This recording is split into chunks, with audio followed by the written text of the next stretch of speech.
So as you look at the backside of the handout, the first thing is the definition of joint variation. So joint variation talks about the idea that we can actually have more than one variable running around on the right-hand side of our equation. And if they say that we have joint variation, what that means is that one variable is going to be connected to all the other variables in the problem by multiplication. So let's go ahead and check out example 3. So once again, you're going to see that we have a sentence and it starts with y varies. Well, if y is alone on one side of the wording, it's going to be alone on one side of the equation as well. So we're going to go ahead and say 1 and then y equals. And because we know that this is associated with joint variation, which is, based on our definition, associated with direct variation, we know that we're going to have our constant of proportionality and it's going to be multiplied by things. Now, in this case, they say, not only is this going to be connected to x, it's also going to be connected to z. So y is equal to k times x times z. And once again, that's associated with direct variation. Well, now that we have that idea, the rest of the problem plays out in much the same way that examples 1 and 2 did. We have then some sentence that's going to give us a y value, an x value, and a z value. So the y value that was given to us in that triple is 25. The x value that was given to us was 2, and the z value was given to us was 5. 2 times 5 is 10, so we have 25 is equal to k times 10. We can divide both sides by 10. We get k is equal to 25 divided by 10. We can reduce that fraction, and this is 5 divided by 2. Now remember my comment a moment ago that you want to make sure that you keep your k as nice as possible. In this case, 5/2 is fine.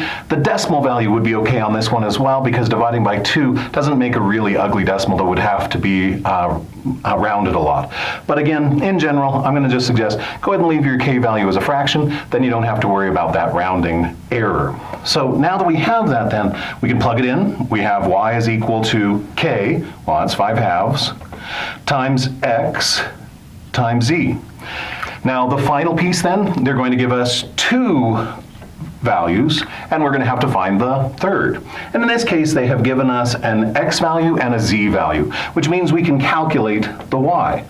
So the x value that they gave us was 8, and the z value that they gave us was 12. And again, you can go ahead and multiply this out by hand, or you can type it into your calculator, and you're going to find that we end up getting a y value of 240. Now, on this problem, we don't happen to have units, but if this was a problem that involved units, you would then go ahead and put the same unit that was associated with y's earlier in the problem. So if it was feet, yards, meters, whatever it was, you would go ahead and include that in your final answer. So now that we have that done, we're done with the first major type of variation, the idea of direct variation. But there's another kind of variation out there. So in order to introduce this, let's go ahead and check out another table of values similar to what we did on the front side of the handout. This time we're going to talk about rates and times. So let's talk about an idea where we're driving to Denver. And then you'll notice on the handout that driving to Denver is about 120 miles. So in my rate column, I have 30 miles per hour, I have 60 miles per hour, and I want to calculate some times. Well, we've talked about distance equals rate times time previously in the class, and we've talked about the fact that you can manipulate the symbols by dividing both sides by whatever you want, and you can end up getting things like time is equal to distance divided by rate. Well, with that in mind then, we know then that the distance between Pueblo and Denver is about 120 miles. The rate in this table is 30. So when I do that division, I'm going to get 120 divided by 30, which means then that we're going to have 4 hours. So I have taken this kind of trip from Pueblo to Denver where I've hit every kind of construction, all sorts of traffic, and all sorts of snow. So is it a joyful trip? No, but it's certainly out there. So if you drive about 30 miles per hour for the entire trip, it's going to take you about 4 hours to get to Denver. Now that we have that piece of information, the question is, how is that going to change if we change the rate? Well, let's go ahead and do the calculation. We have 120 miles, 60 miles per hour. If you do that one, we end up getting 2 hours. A much nicer trip. But the question in this section then is, how can we comment about that in terms of variation? Well, if you look at the rate, you're going to notice that the rate is going up, but the time is not. That tells me that this can't be the same kind of variation that we looked at on the front page. On the front page, if the rate was going up, the time would have gone up as well. That's not what we're seeing here. So we have a different kind of variation. So let's go ahead and see what we can say about this. So if I'm going from 30 miles per hour to 60 miles per hour, that means that I doubled the rate. But I didn't double the time, I actually halved the time. Well, again, that's a very different kind of situation. So first off, let's just talk about the fact that this idea will continue. If I triple the rate, I'm going to multiply the time by 1/3. So how can I write down an idea that describes the fact that my rates are going up, my times are going down? Well, this is an example of inverse variation. And you'll notice under the table, I have a little spot that says t varies, fill in the blank, as r. What we can do is say inversely. So now that we have this idea of the fact that inverse variation is out there, how can I write down an equation associated with inverse variation? Well, let's go ahead and use our example to lead us to that idea. So anytime I'm looking at one of these calculations, I know then that I'm going to have my rate and my time. And my time is going to be my distance divided by my rate. So time is equal to distance divided by rate, and on this particular problem, we had time is equal to 120 divided by my rate. Well, again, from problem to problem, we won't necessarily have a t and an r, so we can generalize this idea and say, oh, okay, we're going to have a y and an x.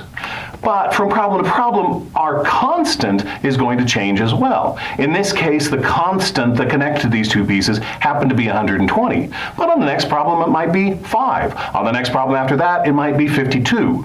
So we want to make sure that we have a comment of saying, anytime we have this inverse connection, we can write down a constant of proportionality again, but it's going to be different from problem to problem. So we'll use the same idea that we did in direct and just say that constant proportionality is going to be k. So anytime you're looking at a problem that involves inverse variation, we can write down y is equal to constant proportionality k divided by x. So one more time, you want to notice then that inverse is always associated with a division. So now that we have that then, we're ready to go ahead and check out example 4. Now, in example 4, this time they have given us our variables. So we have step 1, we're going to write down the variation as an equation. And we have then the idea of time being alone at the beginning of a sentence, so we're going to have time alone at the beginning of our equation as well. Keep on reading, and it says the time varies inversely. The moment I see that word inversely, I know that I'm going to have a k divided by piece. And now I need to figure out who's going to be down there in the denominator. Now once again, like the front side, you have to make sure that you notice if there are any things like square, cube root, any of those kinds of things while you're checking this out. So you're going to see it says varies inversely as the number of people. This time we don't happen to have any squares or cube roots, but if we did, we would need to go ahead and put that in. So if we just have an n, we'll write that. So our variation equation for this problem is t is equal to k divided by n.